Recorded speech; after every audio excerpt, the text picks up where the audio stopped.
Assalamualaikum warahmatullahi wabarakatuh. Alhamdulillahi rabbil alamin, wassalatu wassalamu ala ashrafil anbiya'i wal mursalin, sayyidina Muhammadin wa ala alihi wa ashabihi ajma'in. Faqala Allah ta'ala fi kitabihil karim ba'da a'udzu billahi minasyaitonir rajim, ya ayyuhalladzina amanu taqullaha haqqa tuqatih wa la tamutunna illa wa antum muslimun. Amma ba'd.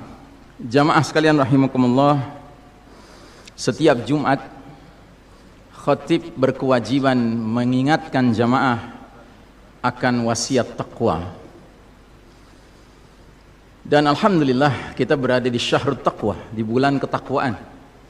Karena bulan Ramadan ini di antara program intinya adalah as-siyam, berpuasa di siang hari, yang ketika Allah mensyariatkannya, Allah berfirman, ya ayyuhalladzina amanu kutiba alaikumus siyam kama kutiba alal ladzina min qablikum la'allakum tattaqun. Hai orang-orang beriman, diwajibkan atas kalian as-siyam sebagaimana telah diwajibkan oleh atas orang-orang terdahulu, semoga kalian menjadi orang-orang yang bertakwa. Jadi sasaran akhir ibadah siyam ini adalah takwa. Sebenarnya sasaran akhir semua ibadah dalam Islam adalah takwa. Kemudian kalau kita lihat dalam surat Al-Anfal, Allah Ta'ala memberikan satu hadiah bagi mereka yang bertakwa. Kata Allah Ta'ala dalam ayat 29 surat Al-Anfal, ya ayyuhalladzina amanu in tattaqullaha yaj'al lakum furqanan. Hai orang-orang beriman, jika kamu bertakwa kepada Allah, niscaya Allah hadirkan furqan di dalam diri kalian.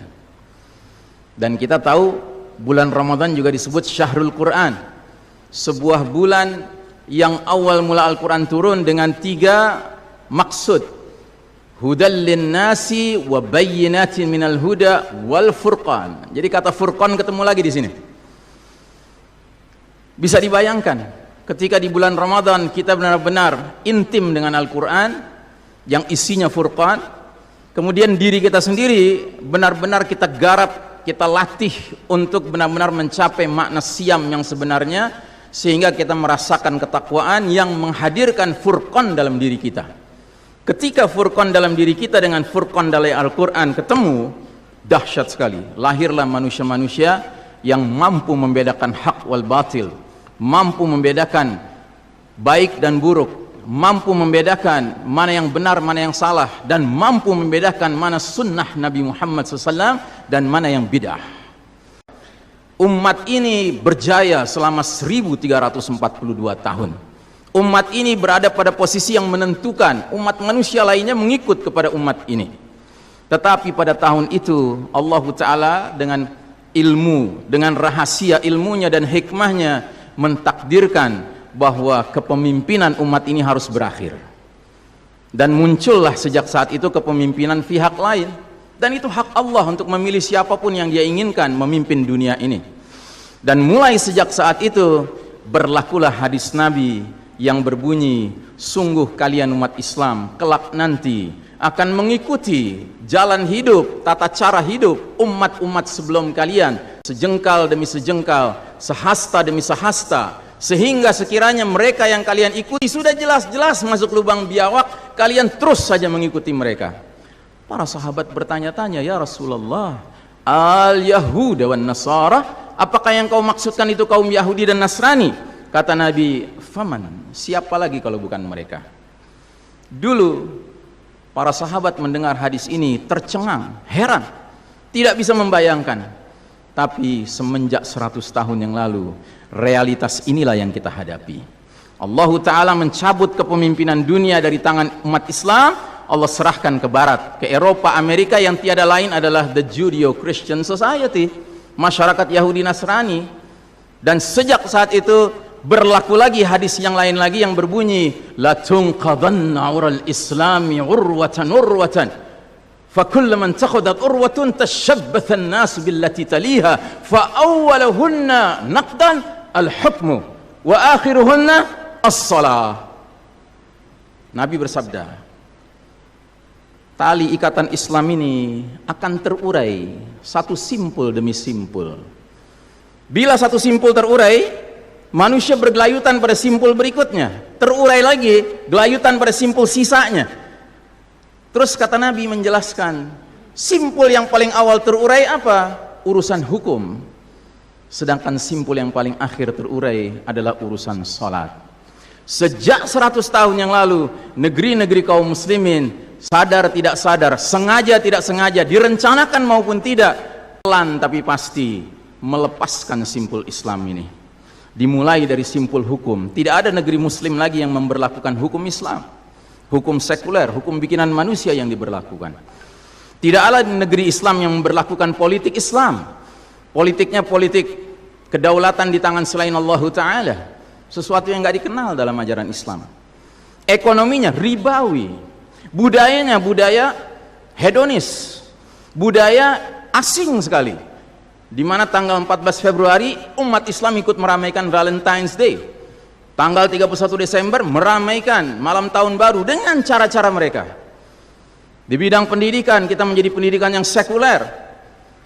Di bidang medis ya sudah tidak ada lagi semangat tibun nabawi, pengobatan dengan cara Nabi, tapi bangga sekali ngekor kepada medis barat. Dulu para tabib kalau berhasil menyembuhkan pasien, dia akan mengingatkan pasiennya, alhamdulillah Allah telah menyembuhkanmu. Ya, dia tidak mengatakan aku yang menyembuhkan kamu, tidak. Tapi dokter sekarang berani mengatakan, Pak maaf, hasil diagnosa jantung Bapak menunjukkan umur Bapak tinggal 3 bulan. Playing God, bermain seolah-olah Tuhan dia. Makanya sekarang banyak dokter yang ucapannya kayak sabda Nabi bagi sebagian besar orang. Na'udzubillahi min dzalik. Di bidang militer, nggak ada lagi negeri kaum muslimin yang militernya ruhnya ruhul jihad. Bahkan jihad itu alergi di kalangan militer. Militer yang paling alergi dengan jihad. Ini semua sudah terjadi, saudaraku rahimakumullah. Cuman yang paling memprihatinkan, rupanya Anda dan saya harus sampai menyaksikan simpul terakhir terurai, yaitu simpul salat. Dalam sejarah, sekalipun taun, wabah yang terjadi dahulu kala di dunia Islam begitu dahsyat. Anda tahu taun dulu kalau terjadi orang baru kena paginya ketularan bintil-bintil, sorenya meninggal, Pak. Kalau sekarang orang di swab positif, sekian belas hari dia isolasi mandiri, kemungkinannya 2. Kemungkinan sembuh, kemungkinan mati. Persentasenya berapa? Sembuh 80%, Pak. Mati 3%. Kecil sekali. Bukan berarti kita menganggap ringan nyawa orang, tidak. Cuman saya ingin menggambarkan betapa taun dahulu lebih dahsyat daripada yang so-called pandemi yang lebih cocok disebut plandemi ini. Direncanakan ini, Pak. Yang karenanya kalau kita lihat sejarah, sekalipun dahsyat taunnya dahulu kala, nggak ada cerita Pak sholat berjamaah berubah tata cara pelaksanaannya, nggak ada. Kenapa kita harus berubah? Dan saudaraku rahimakumullah, kami cuma mengingatkan beberapa pesan dari Nabi SAW tentang sholat ini. Yang pertama, Nabi mengatakan sallu kama ra'aitumuni usolli, sholatlah kalian sebagaimana kalian melihat aku sholat. Ini sudah kata mati, Pak. Ini kunci, Pak. Kunci ini. Makanya para ulama fikih memutuskan al-aslu fil ibadatu al-hadhar, ya. Hukum asalnya ibadah ritual seremonial termasuk sholat adalah haram, Pak. Nggak boleh dikerjakan sembarangan, nggak boleh. Apalagi setelah dia ada aturannya, terus kita berkreativitas menyangka itu lebih baik untuk keselamatan dunia kita, sementara kita tidak peduli dengan keselamatan akhirat kita. Nabi Muhammad SAW menyatakan, hari berbangkit nanti aku akan menunggu umatku di depan telagaku. Aku akan bisa membedakan siapa umatku, siapa yang bukan. Umatku adalah mereka yang wajahnya, tangannya, kakinya bercahaya bekas wudhu. Tapi ketahuilah, ada sejumlah orang wajahnya bercahaya, tangannya bercahaya, kakinya bercahaya. Aku panggil-panggil mereka, halumma, halumma, tapi dihalau sama malaikat. Tidak boleh mendekat. Aku panggil lagi, halumma, halumma, tapi dihalau sama malaikat. Akhirnya malaikat menjelaskan, ya Muhammad, mereka telah merubah ajaranmu setelah engkau wafat. Kata Nabi selanjutnya, sohkan, sohkan, menjauhlah, menjauhlah. Nabi nggak mau dekat dengan orang yang berani-beraninya merubah tata cara ajarannya. Dan ajarannya yang paling pokok apa? Tauhid. Setelah tauhid apa? Salat. Dan ingat, salat adalah amal yang paling pertama yang akan diperiksa oleh Allah Ta'ala bagi setiap hambanya. dan saudaraku rahimakumullah, untuk menutup saya ingin menyampaikan dua hadis lagi. Satu hadis dari Nabi, la tadaru furujatin lisyaitan, jangan kalian biarkan celah-celah itu untuk syaitan. Ini Nabi Muhammad SAW yang berbicara, bukan Iksan Tanjung. Kalau Iksan Tanjung yang berbicara Anda boleh tolak, Pak. Ini Nabi Muhammad SAW yang berbicara, yang kita baca salawatnya dengan harapan mendapatkan syafaatnya, dengan harapan boleh meminum air dari telaganya. Jadi kata Nabi apa? Jangan biarkan celah-celah itu menjadi tempatnya syaitan. Hari ini tidak sedikit masjid bahkan memuliakan syaitan, memberi tanda di mana syaitan hendaknya berada. Na'udzubillahi min dzalik. Mau jadi apa kita, Pak?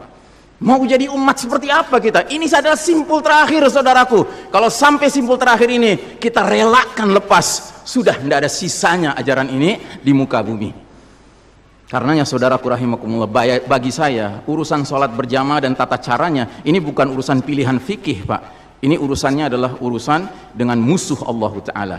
Nabi Muhammad SAW ini terakhir, hadis yang terakhir, kata Nabi SAW, innal yahuda qad sami'u dinahum, sesungguhnya Yahudi sudah bosan dengan agama mereka, wa innahum qaumun hasadun, dan mereka adalah kaum yang sangat hasad kepada kita umat Islam, terutama dalam 3 perkara. Satu, raddis salam, kebiasaan kita umat Islam kalau ketemu saling ngucapin assalamualaikum, dibalas waalaikumsalam. Itu Yahudi nggak senang, Pak. Yahudi tidak senang melihat umat Islam berukhwah Islamiyah. Yahudi nggak senang umat Islam kalau ketemu saling bersedekah dengan senyum, makanya dibikin aturan begini, nggak kelihatan senyum kita. Yahudi nggak senang kita ketemu, kata Nabi, jabat tangan, rontok dosa-dosa. Maunya mereka begini saja jabatan tangannya. Dari mana ini semua? Yang kedua, mereka hasad sama kita dalam urusan apa? Iqamatis sufuf, dalam tata cara kita menegakkan saf kita. Ingat, Pak, saf dikatakan tegak syaratnya 2. 1 lurus, 2 rapat. Bukan hanya lurus tapi renggang-renggang, atau rapat tapi meliuk-liuk. Tidak, harus dua-duanya lengkap. Sehingga Nabi sampai bertanya, kenapa kalian gak bersaf seperti malaikat di hadapan Allah? Para sahabat bingung, bertanya, bagaimana malaikat? Kata Nabi, mereka mendahulukan saf awal dan mereka saling rapat satu sama lainnya. Jadi Nabi itu bangga kalau umat Islam sholatnya seperti para malaikat di hadapan Allah Ta'ala. Harusnya itu menjadi kebanggaan kita juga, dan harusnya kita tersinggung kalau ada pihak yang berusaha untuk mengacak-acaknya.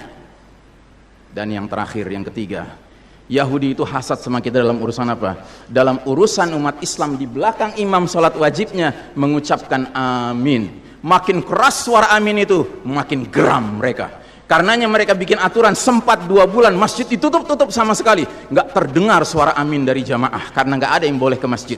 Tapi sekarang setelah dibolehkan, masjid yang bisa muat 2000 orang, cukup 500 orang, cukup 700 orang. Supaya apa? Sekurang-kurangnya aminnya bisa berkurang. Maka sekarang pertanyaan besarnya adalah, untuk siapa kita sholat? Liman nusalli? Lillahi aw lihaula? Atau untuk mereka? Inna salati wa nusuki wa mahyaya wa mamati lillahi rabbil alamin. Mudah-mudahan apa yang saya sampaikan tidak membuat bapak dan ibu makan nggak kenyang, tidur nggak nyenyak, tetapi semakin sadar betapa kita sedang hidup di era penuh fitnah di akhir zaman, dan musuh-musuh Allah sedemikian sistematis, sedemikian terencananya membuat kita sadar tidak sadar meninggalkan din kita. Yang paling mengerikan kalau sampai sudah nggak ada perasaan lagi risau dengan ini semua. Karena apa? Nabi bersabda, siapa lihat kemungkaran ubah dengan tangan, nggak bisa dengan lisan, nggak bisa dalam hati. Dalam hati itu maknanya apa? Ingkari itu sebagai kebenaran, itu mungkar. Dan itu kata Nabi selemah-lemahnya iman. Sehingga di hadis yang lain kata Nabi, kalau mengingkari saja sudah nggak ada iman sama sekali. Nah, yang kita khawatir kalau kita ternyata ridho saja dengan aturan sholat WHO ini, Pak. Padahal harusnya kita sholat dengan cara Nabi Muhammad SAW, bukan caranya Tedros atau Bill Gates, tetapi lebih sedikit ya. Tetapi kepada jamaah, inilah nasihat dari hati yang paling dalam kepada saudara-saudara yang saya cintai karena Allah, yang kita sama-sama bersalawat, kita sama-sama mengharapkan air dari telaga Nabi, tapi boleh jadi nggak semua kita ngerti apa yang harus kita lakukan agar air telaga itu dapat jaminan kita boleh meminumnya.